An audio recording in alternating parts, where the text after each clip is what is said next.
आता पोरं पण गाडीवर डायरेक्ट उलटं बसायला लागले ना भाऊ. आजकाल तर डायरेक्ट क्रिकेट रस्त्यावर खेळायला लागले पोरं. तर ते क्रिकेट का खेळतात काय माहिती भाऊ. त्यांना विचारलं तर असंच काय रे खेळून राहिलेत काय नाही रे. आता IPL सुरू झाले तर मग डायरेक्ट रस्त्यावर खेळून राहिले, कारण सरकार पण काय नाही बोलणार नाही का.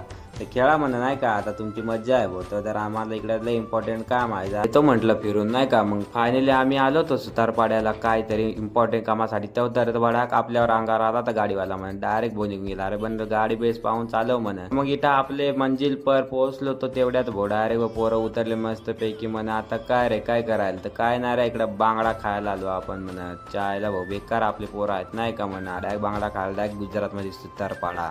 मग तुम्ही खा आता काय नाही का तुमची मज्जा आहे म्हणा. मग लागले भाऊ आपले पंटर गँग बांगडा खायला. खाता खाताच होते डायरेक्ट फोनवर बोलत होते ना. मग कोणाशी बोलत काय माहिती, त्यांच्या आयटमशी का त्यांच्या बायकोशी म्हणा. तुम्ही खात तर म्हणा इकडे मी मस्त थम्सअप स्प्राईट पिऊन घेतोय. आता काय नाही बांगडा खाऊन झालंच यांचं. तर तुम्ही लाव घोटू नका म्हणा, आपल्या अकाउंटला फॉलो करून घ्या.